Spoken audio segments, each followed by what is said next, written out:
Salut, salut! Les vacances sont terminées. Il est maintenant temps de reprendre notre découverte des outils de la PNL pour pouvoir améliorer notre façon d'être, notre façon de communiquer, notre façon d'agir.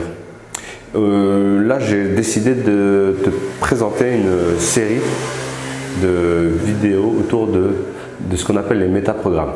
Enfin, les métaprogrammes, pour faire simple, c'est un certain nombre d'outils ou de filtres qu'on utilise pour pouvoir filtrer l'information et agir en fonction de ce qu'on reçoit comme information. Donc grosso modo, on a des filtres de perception comme le VACOG, je vais t'expliquer ce que c'est, des filtres de tri de l'information comme le Palio, je vais aussi t'expliquer ce que c'est, des filtres de découpage de l'information, des filtres aussi de rapport à soi, aux autres. Voilà, une série d'outils et de filtres, de métaprogrammes qu'on utilise tous les jours et en permanence, que notre cerveau utilise. Aujourd'hui, je vais commencer par te présenter le VACOG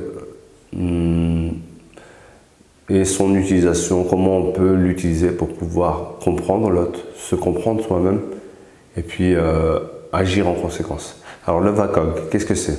Le VACOG, ça vient des 5 mots suivants: visuel, auditif, kinesthésique, donc kinesthésique externe ou kinesthésique interne, le toucher, les sensations, qu'ils soient externes ou internes, et il y a aussi l'olfactif, c'est-à-dire l'odorat, et le gustatif, c'est-à-dire le goût, qu'on peut rentrer dans le cas ou qu'on peut sortir du cas. Donc moi, je vais les décortiquer pour pouvoir te présenter un peu comment est-ce qu'on peut comprendre le fonctionnement de l'autre ou son propre fonctionnement pour avancer. Alors les gens qui sont visuels, c'est des gens qui vont filtrer l'information par ce qu'ils voient. Donc quand ils se souviennent de quelque chose ou qu'ils te racontent une histoire ou un vécu, ils insistent beaucoup sur tout ce qui est visuel. Donc l'image, l'endroit, la couleur, la luminosité, ce genre de choses. Je te prends un exemple tout simple. Quelqu'un qui part en vacances, il revient et te dit j'ai été à tel endroit, j'ai visité des musées, j'ai vu des beaux tableaux qui étaient de toutes les couleurs, rouge, vert, bleu, j'ai été dans telle plage, il y avait du sable vraiment jaune, le soleil était lumineux, la forêt, quand je l'ai visité, quand j'ai fait une randonnée, les arbres étaient vraiment verts. J'aimais bien les gens qui se baladaient, ils étaient habillés de telle et telle sorte. Voilà, vraiment des éléments visuels.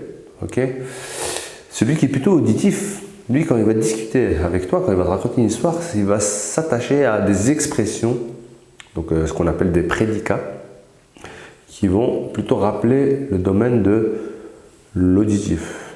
Okay, c'est-à-dire, par exemple, franchement, j'ai entendu des bons sons, des bonnes musiques, il y avait du bruit partout, les gens s'amusaient, il y avait du brouhaha, ça chantait, j'ai entendu les oiseaux gazouiller, voilà, ça reste vraiment autour de tout ce qui est son. Celui qui est kinesthésique, lui, il va parler plutôt en termes de sensation. Franchement, j'ai marché sur le sable, il était chaud, le soleil, c'était bon sur la peau. Et quand je suis entré dans l'eau, elle était fraîche au début, mais après, elle s'est réchauffée. J'avais le vent dans les cheveux, voilà. Et puis après, il y a celui qui sera dans le kinesthésique, mais qui va plutôt être dans l'odorat. Ça sentait mauvais, ou ça sentait super bon. Maman, la tarte que tu as fait, telle et telle odeur, ça me rappelle telle et telle odeur. Voilà, des prédicats plutôt autour de tout ce qui est odeur, odorat. Et le gustatif, ça va être c'était sucré, c'était salé, ça avait un goût de mes bonbons, voilà. Ok. Donc tout cet ensemble de filtres, donc autour du VACOG,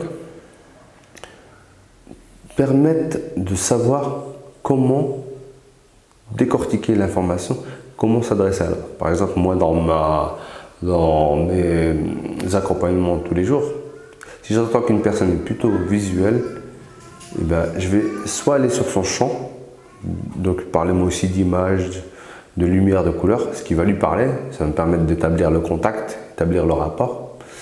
Soit, si je veux l'amener vers autre chose, parce que par exemple c'est difficile pour lui, il va me parler de la douleur, la sensation. Je dis oui, mais qu'est-ce que tu voyais à ce moment-là? Qu'est-ce qui te rappelait tes bons moments, ton enfance? Voilà. Soit je l'amène, je parle sur le même terrain que lui, soit je chevauche, c'est-à-dire je vais sur d'autres terrains pour éloigner un peu ce qui est désagréable pour lui. Voilà, le VACOG, c'est un certain nombre de filtres qui, en fonction de la personne, permettent de filtrer l'information et d'agir en conséquence. Okay? Si je parle à quelqu'un, un sportif pardon, si je parle d'écouter, d'aller à un concert ou d'aller regarder un film, il va peut-être être moins emballé que si je lui dis bah viens on va faire un peu de jogging ou aller à la piscine ou faire un match de foot. Voilà. Donc voilà, si ce que je dis n'est pas assez clair pour toi, n'hésite pas à me poser les questions que tu veux, je pourrais détailler. Je vais juste finir par une petite information par rapport au VACOG que je pourrais détailler plus tard dans une autre vidéo. C'est quand on calibre, c'est-à-dire quand on observe quelqu'un qui est en train de nous parler d'un problème qu'il a ou quelque chose qui le dérange ou juste d'un souvenir, en l'observant, grâce au mouvement des yeux, on peut savoir où est-ce qu'il va chercher l'information. Donc, grosso modo, si ses yeux vont vers le haut, il va aller chercher plutôt des images. Alors pour faire vite, soit des images selon comment on est fait, on peut aller chercher des images remémorées en haut à gauche par exemple, et les images quand on est en train de s'imaginer quelque chose en haut à droite. Okay. Quand c'est dans l'auditif qu'il va chercher, ben c'est en face vraiment. S'il va vers la gauche par exemple, il va se souvenir d'un dialogue ou de quelque chose qu'il a entendu. Vers la droite, il va s'imaginer quelque chose qui lui ferait plaisir ou qu'il voudra entendre. Et puis vers le bas, c'est plutôt en bas à gauche, c'est kinesthésique par exemple. En bas à droite, c'est le dialogue interne, ce qu'on se dit. Et puis selon les personnes, ça peut être inversé. D'accord? Donc j'y rentrerai peut-être en détail plus tard pour expliquer un peu comment on peut observer une personne et savoir comment elle fonctionne. Donc voilà, j'espère que cette vidéo va te donner envie d'en savoir un peu plus sur ce filtre, sur ce mode ce métaprogramme, le VACOG. Et puis n'hésite pas à aller sur mon site, voir les articles que je publie autour de ces thèmes, à liker, à t'abonner et à partager. À bientôt.